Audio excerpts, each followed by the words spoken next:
Hello, Pre-K. I am so happy to be with you. It's been a little while since I've been with you in video, but I have so loved seeing you at Mrs. Schlimmer's birthday and Mrs. Hilt's birthday, and I miss you all so much. Evan and I both miss you, don't we, Evan? Yeah. So I wanted to be able to have the opportunity to read you some books as we finish the year. And I know that you have been enjoying so many wonderful videos from Mrs. Hilt and Mrs. Schlimmer, and I think that they are amazing. We are so lucky that they are your teachers, and I just want to be able. Oh, and Mrs. Metzger too has been doing an amazing job with all her stories that she's left for you. But I want to be able to see you each week, and I'm just going to read to you one of my favorite books each week. And today we are going to be reading Curious George Flies a Kite. And there's bunnies in this book, and there's kites, and there's all sorts of things that have to do with the spring, which is what's going on right now. And maybe you've seen some bunnies in your yard. We have seen some bunnies. And it's really nice weather to fly a kite, so maybe you have a kite. But I love this book, and I thought we could read it together. Evan's feeling a little thirsty, but we'll get a drink after the book. Okay. Curious George Flies a Kite. This is George. He lives in a house of the man with the yellow hat. George is a little monkey, and as all monkeys are very curious. But no monkey is as curious as George, and that is why his name is Curious George. I have to go out now, said the man with the yellow hat. Be a good little monkey till I come back. Have fun and play with your new ball, but do not be too curious. And the man went out. It was a lot of fun for George to play with his big new ball. The ball went up, and George went up. And the ball went down, and George went down. George could do a lot of tricks with his ball, too. This was one of his tricks. He could get up on the ball like this, or do it this way with his head down. This was another trick George could do. He could hold the ball on his head like this. Remember when we would practice with the bean bags on our head? I think it would be really hard to balance a ball on your head. You should try it. See if you can do it. Look, no hands. What a good trick. But where did the ball go? George ran after it. The ball had gone into another room. There was a big window in the room. George liked to look out of that window. He could see a lot from there. He let the ball go and looked out. George could see Bill on his bike and the lake with a boat in it. George could see a big house and a little garden and a little house in a big garden. The big house was the house where Bill lived. But who lived in the little house? George was curious. Who could live in a house that was so little? Do you have any ideas about who may live in a house that is so little? I watched this and I know it. Evan, Okay, where's don't say. Evan, can you show where the little house is? There we go. George had to find out. So he went to the big garden.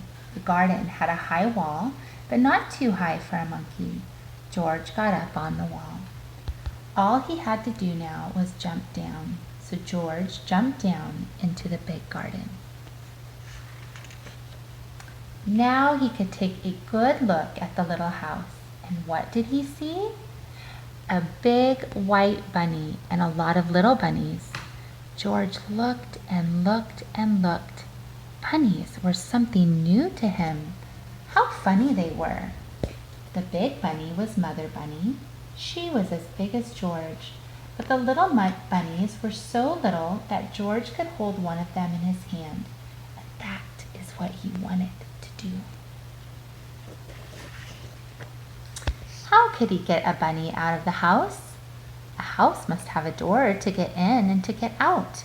But where was the door to the bunny house? Oh, there it was. George put his hand in and took out a baby bunny.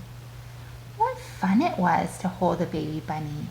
And the bunny did not mind. It sat in his hand, one ear up and one ear down, and looked at George, and George looked back at it.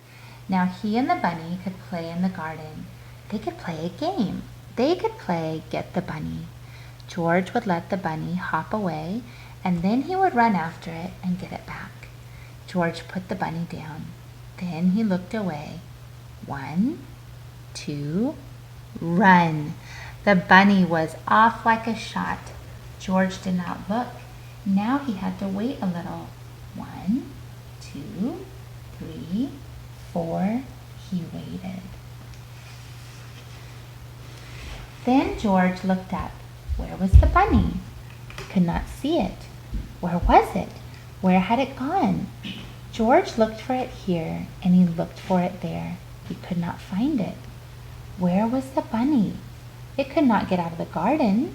It could not get up the wall the way George could. It could not fly away. It had to be here, but it was not. The bunny was gone, and all the fun was gone too. George sat down. He had been a bad little monkey. Why was he so curious? Why did he let the bunny go? Now he could not put it back into the bunny house, where it could be with the mother bunny. Mother bunny. Oh, mother bunny! George looked up. Why, that was it. Mother bunny could help him. George got up. He had to have some string. Maybe there was some in the garden. Yes, there was a string, and a good one too. George took the string and went back to the bunny house. Mother bunny was at the door.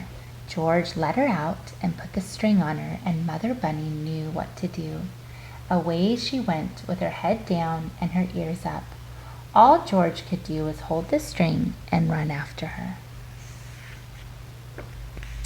And then Mother bunny sat down. She saw something, and George saw it too. Something white that looked like a tail, the tail of the baby bunny. And that is what it was. Can you see where it is, Emmy? Mm-hmm. Where is it in this picture?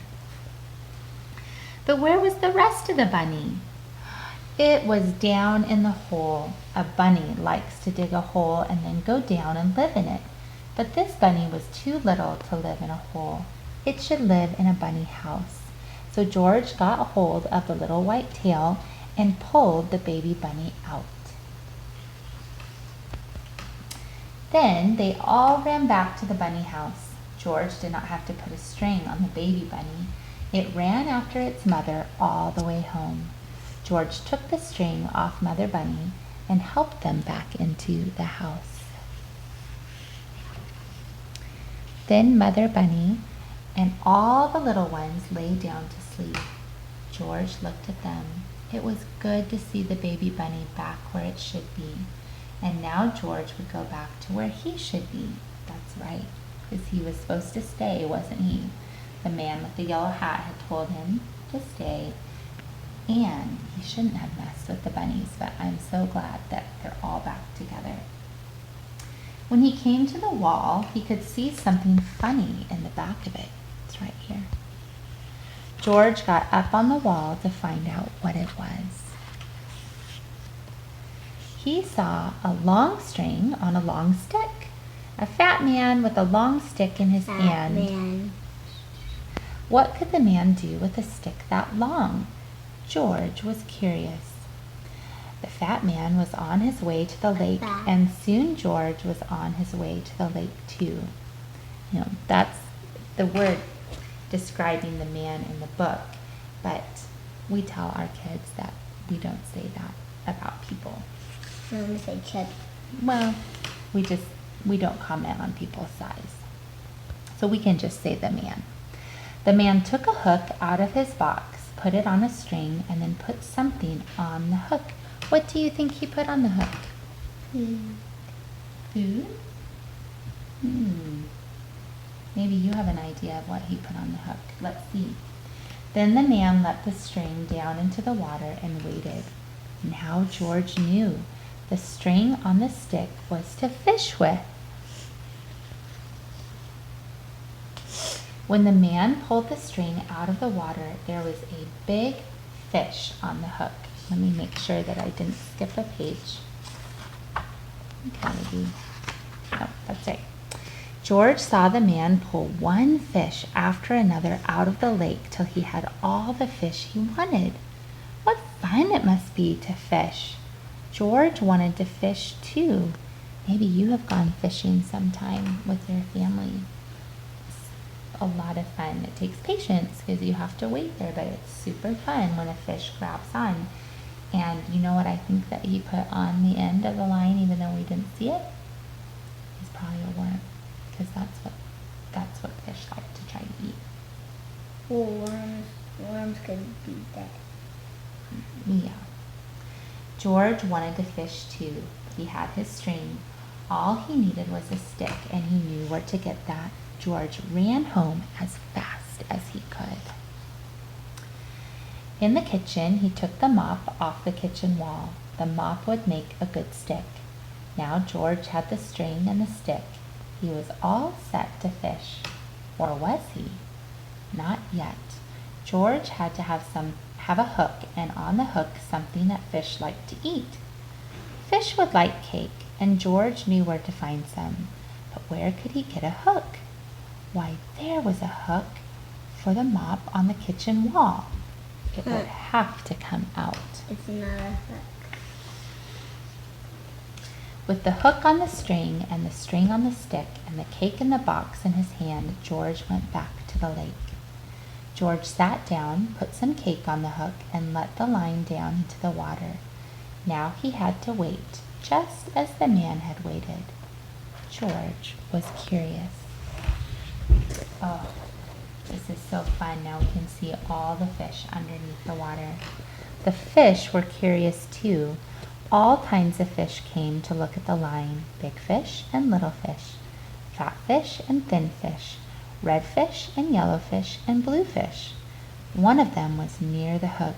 The cake was just what he wanted. You can see that right there. George sat and waited. Then the line shook.